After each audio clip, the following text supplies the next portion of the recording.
Bom dia, muito bom dia. Está no ar o Jornal do Boris. O Jornal do Boris é um sobrevoo pelos principais acontecimentos do Brasil e do mundo a partir das primeiras páginas dos jornais. Hoje, as primeiras páginas tratam dos pacotes votados ontem no Congresso, cujo resultado aparentemente não agradou àqueles que tinham esperanças de que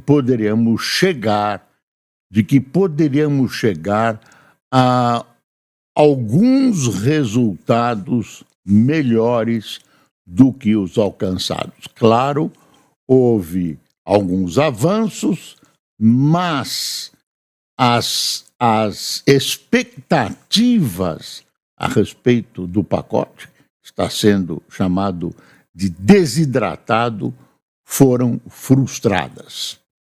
Vamos ver isso refletido, e você vai ver que está refletido nas primeiras páginas dos jornais. Olha a Folha de São Paulo. Câmara aprova trava no salário mínimo, mas desidrata pacote. Regras do BPC são flexibilizadas no texto final.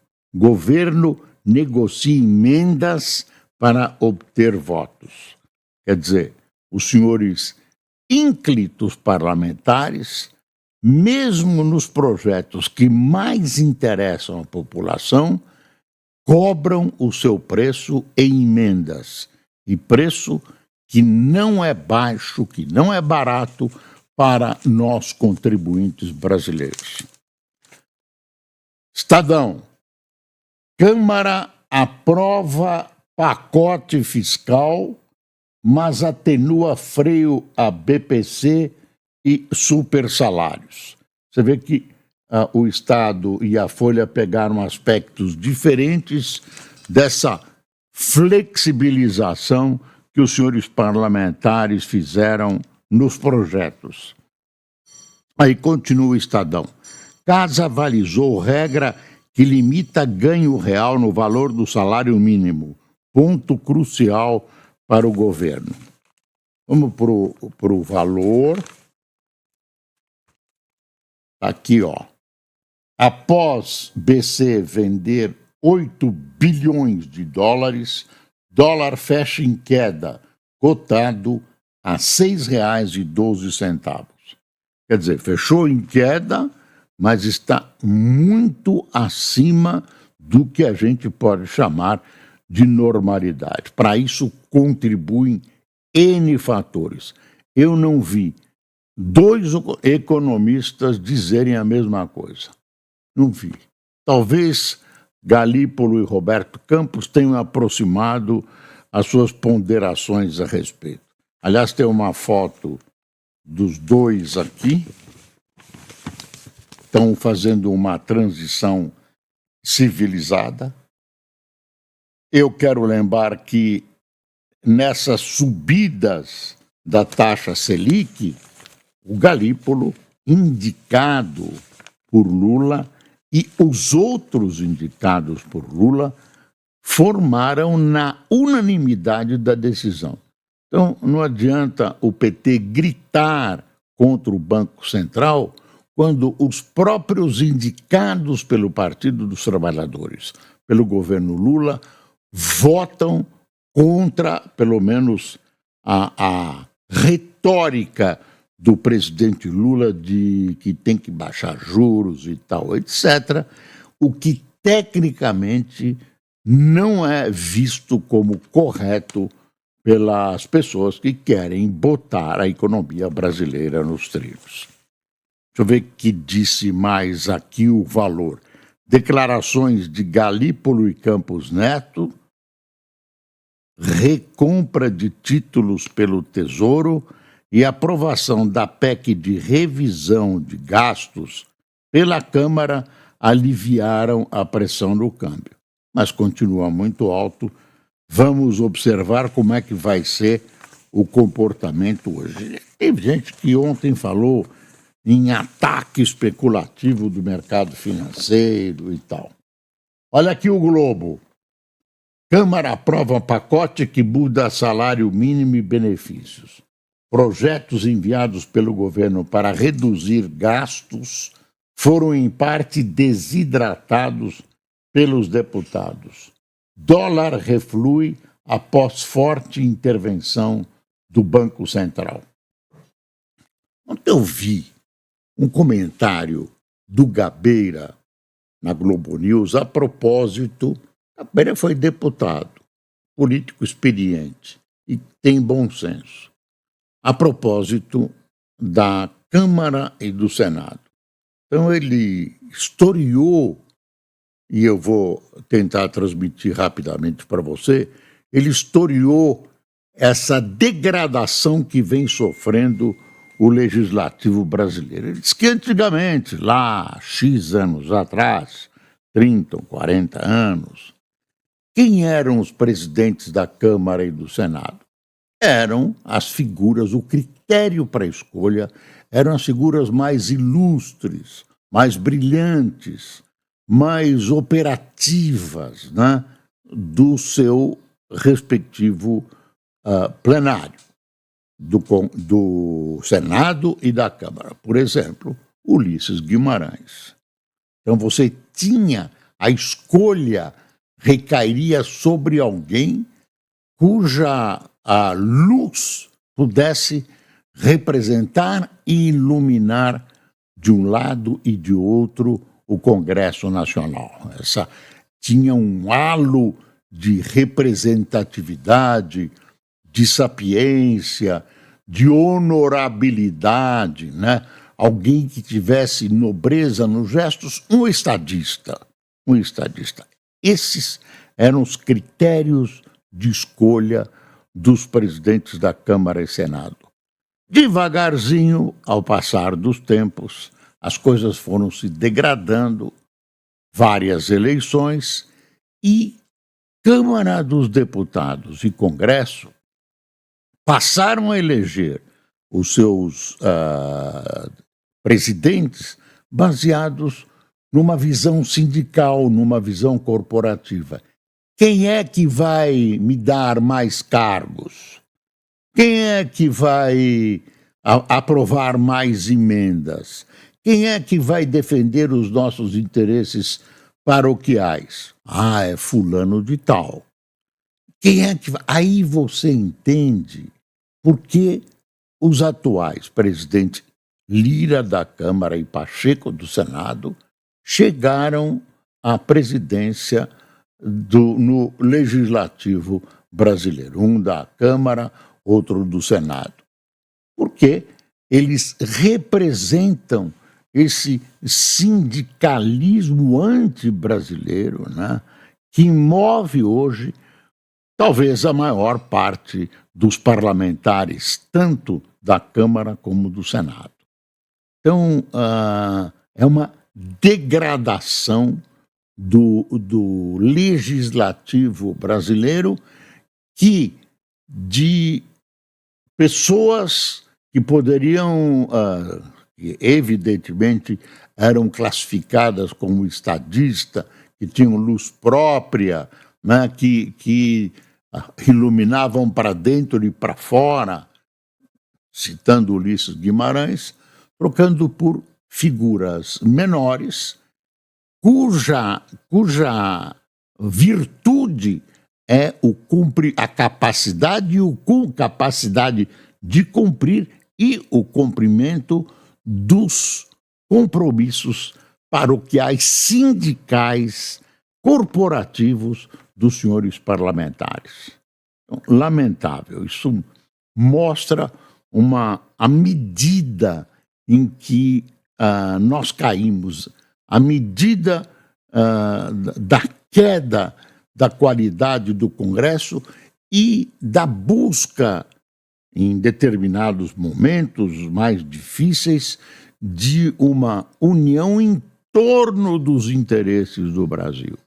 Acima de tudo, Claro, interesses eleitorais em jogo, muitas vezes, mas em algumas questões, naquelas questões de interesse da nação, de interesse da população, né, de interesse do Brasil, aí você podia conversar, faziam política, etc., mas não essa coisa sindicalista, corporativista. Era a explicação que eu estou procurando retransmitir, que o Fernando Gabeira verbalizou ontem na Globo News. Bom, agora, claro que eu não vou conseguir dar, nem deve estar tudo nos jornais, que as votações acabaram tarde, os pontos principais das resultantes das votações de ontem. Tem algumas coisas que vão acontecer hoje. O presidente Lula resolveu fazer uma reunião ministerial, ele quer fazer uma reunião light, pegou lá os 39, não sei quantos ministros, convidou para um almoço. Então vai ser uma coisa que o Lula vai falar, é uma reunião ministerial, mas tem um sentido mais light, menos tenso, etc, etc. Claro que eles vão falar do ano que passou, vão se elogiar, não tenha dúvida. E vão culpar, alguém vai levar a culpa pelo ruim que está acontecendo, mas nunca o governo. Aí tem alguns problemas pendentes. O ministro da Defesa, Múcio, pediu para sair. Ele quer sair. A alegação, você julga se é exatamente essa alegação, é verdadeira, ou é uma desculpa política. Ele quer deixar o Ministério da Defesa, alegando cansaço, quer se dedicar à família, etc, etc. Dizem algumas informações que o Lula conseguiu segurar. Eu não sei, isso não está confirmado. Tem gente que diz que ele vai sair e que o Lula já está procurando um substituto.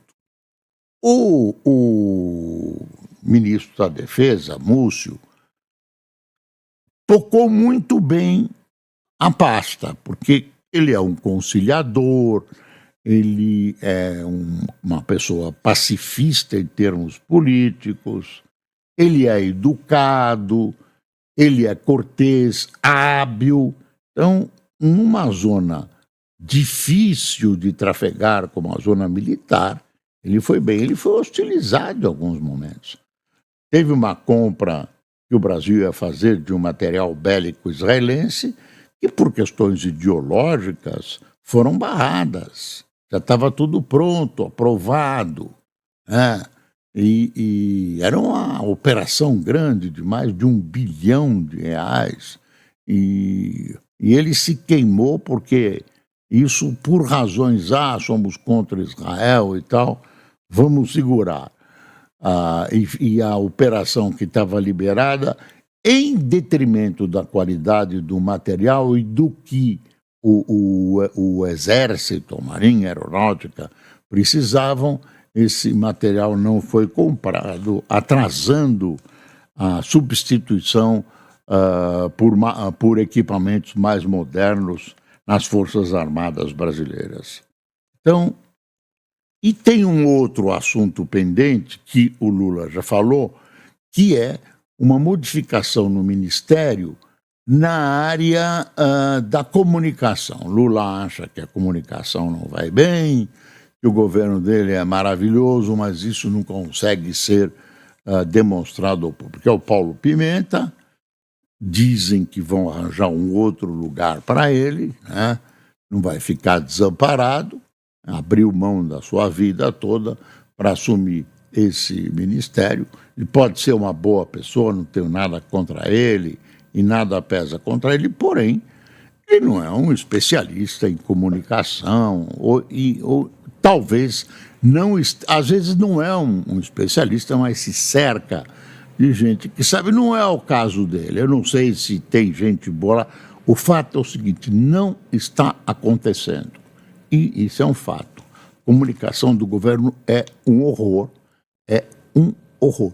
Basta ver o que aconteceu na segunda operação do Lula, a confusão criada, que falou o doutor Calil, falou não sei quem, e o governo não tinha um porta-voz, não tinha alguém para dizer o que o governo estava vivendo, o que o presidente estava vivendo, qual o estado de saúde, nada. São falhas primárias da comunicação do governo, fora o total, fora o geral, fora o mais amplo. Agora, aqui entre nós, claro que a gente pode considerar a comunicação falsa. Agora, você precisa ter algo para comunicar. Você precisa ter conteúdo. Se você tem um conteúdo bom, fica fácil você comunicar. Se o conteúdo não é bom, como a gente está assistindo no governo claudicante, a gente não sabe de que lado está o PT, o presidente de vez em quando combate as principais ideias e operações do seu ministro da Fazenda e tal, aí não tem o que comunicar, ou a comunicação é confusa, reflete o que está acontecendo. Então, são dois fatores. Vamos ver quem vai ocupar essa pasta, tem especulações, eu não sei se vai ser pasta, se for uma assessoria, não sei o que é. Tá aqui, ó, vamos ver o dólar aqui, dá uma lidinha só para consolidar. Banco Central vendeu 3 bilhões à vista de dólares no início dos negócios e mais tarde 5 bilhões de dólares. Desde o dia 12, houve uma injeção de 20 bilhões e 700 milhões de dólares no mercado de câmbio. É dinheiro para burro. Quer dizer, agora a gente tem que dizer assim, cuidado com as nossas divisas. O Brasil tem um bom conjunto de divisas internacionais, prontas para qualquer eventualidade, e tem que tomar cuidado, não é para baixar o dólar que vai ficar torrando isso. Tem gente que acha que deve continuar usando. Coisas da economia. Nunca você vai encontrar, dificilmente você vai encontrar pontos de vista exatamente iguais. O Iguatemi compra o Shopping Paulista, nós já dissemos. E tem uma coisa que eu quero abordar que está aqui, ó. Aqui, é o seguinte.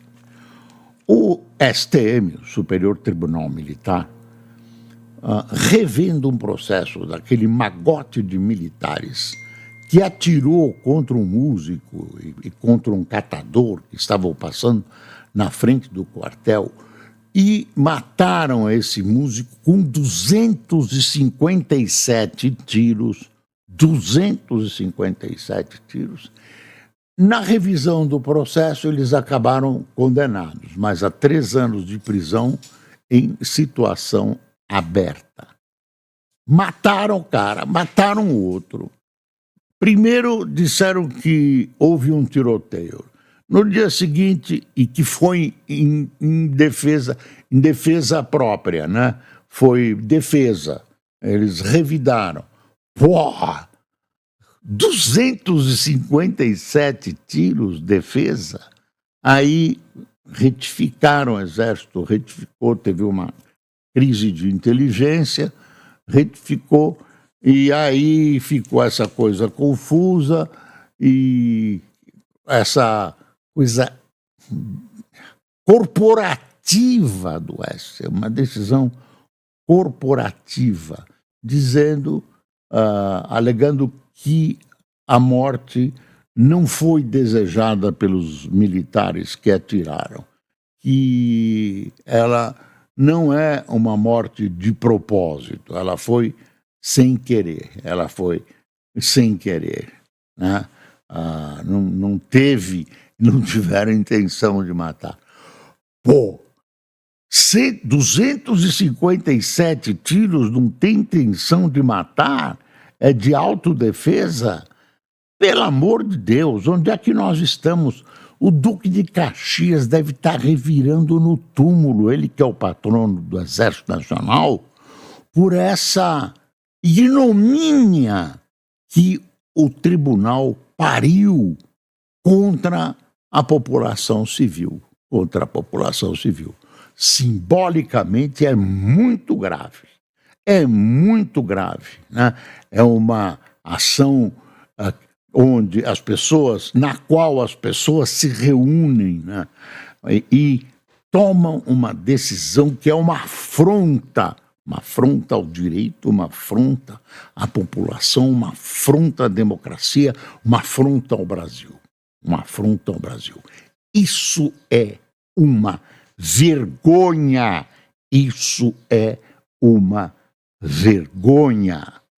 O Exército Nacional, as Forças Armadas não merecem ter sob o seu manto um tribunal que consegue produzir ignomínias como essa que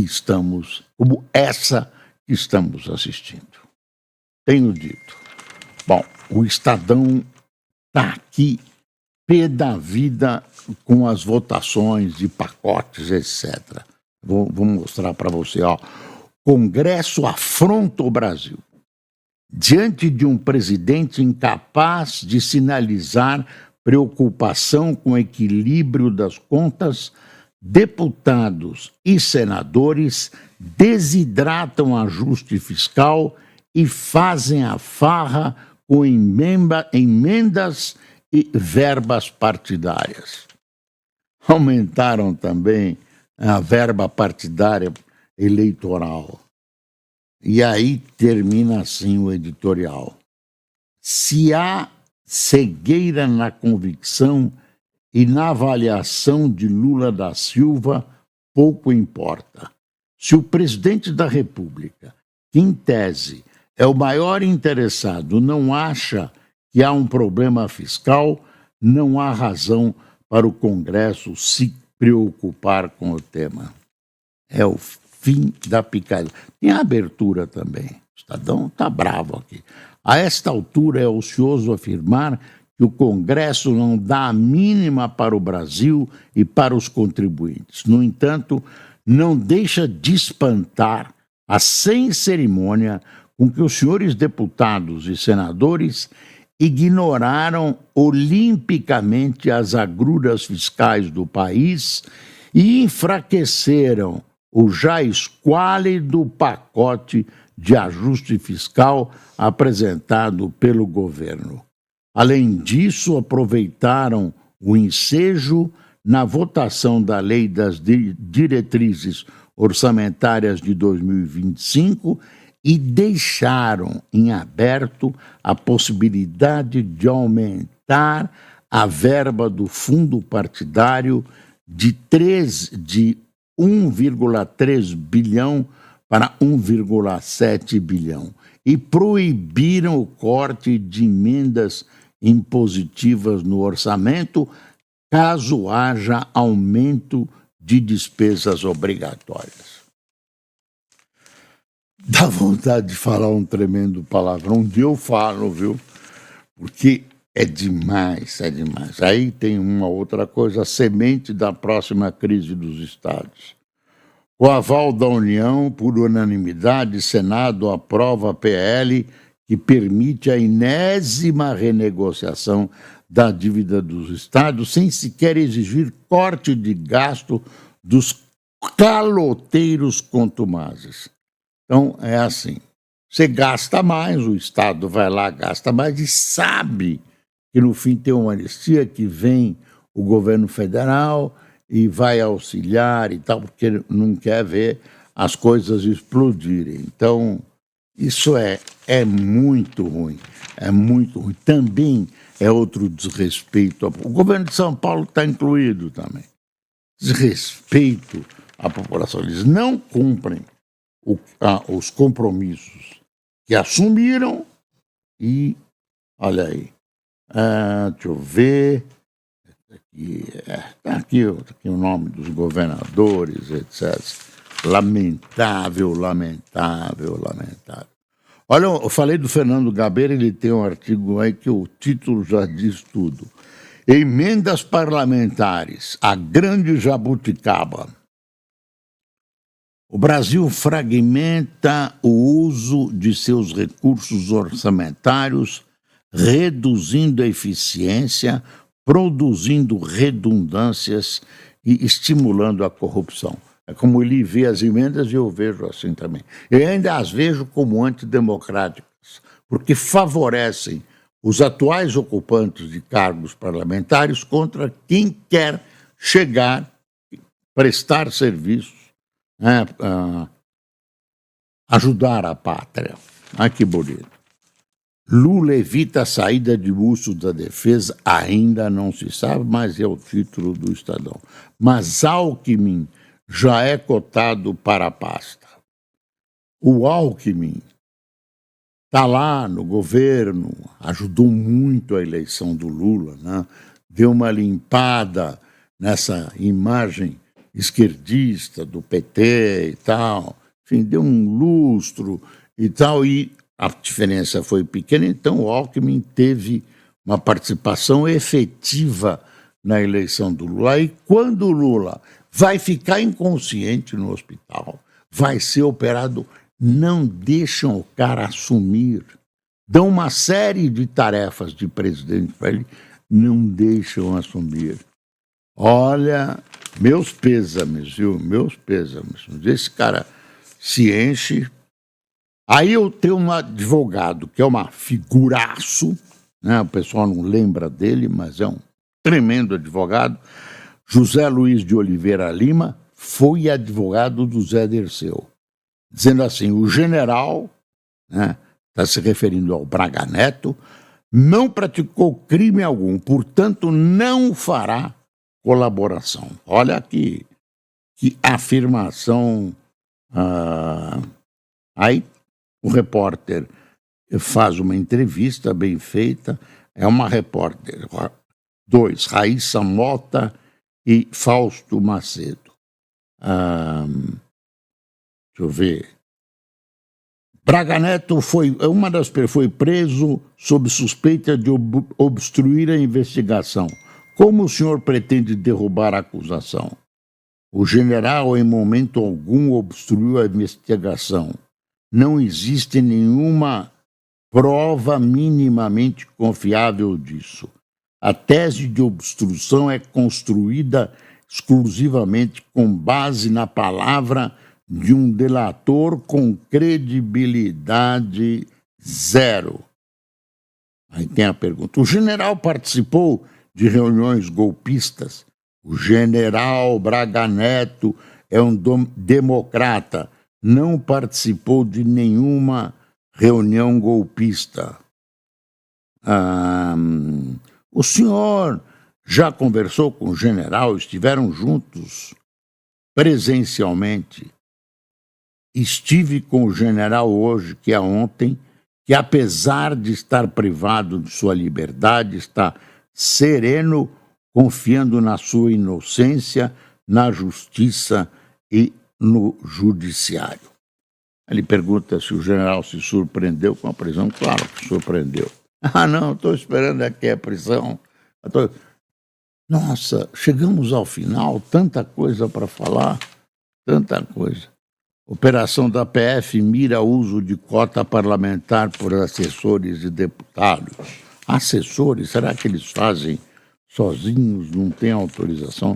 Os 2 deputados aí apareceram aí dizendo que não temos nada com isso. Bom, deixa eu ler aqui os nomes das pessoas ilustres que tomaram cafezinho conosco hoje, nesta sexta-feira. Diz que vem chuva aqui na região de São Paulo, chuva forte aqui no Sudeste. Não esqueça do guarda-chuva. Fernandes Alencar, Eduardo Roxo, Maísa Sobral, Agostinho Souza, Inês Ramos, Cíntia Gomes, Abigail Barbosa, Aguinaldo Confieiro, Um fiero, será que é isso? Não tenho certeza. Desculpe, Eduardo, não sei, tem aqui uma letra que parece um hieróglifo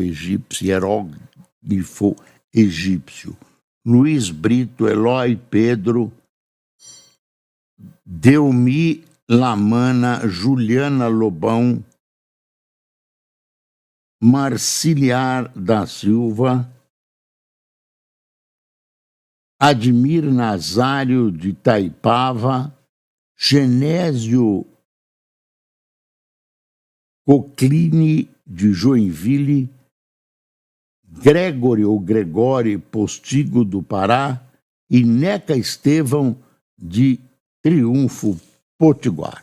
Pessoal, um bom fim de semana para vocês. Vamos torcer por esse país. Se você torce contra, quer que o governo seja derrotado, saiba que você afunda junto, porque o momento é um momento nacional e não são desejos para cá ou para lá, para a direita ou para a esquerda, que são utilizáveis de maneira correta, de maneira absolutamente não importante para um país. É um momento importante, não dá para ficar discutindo partidarismo, eleições, né? A nação precisa votar o que é necessário. Bom dia.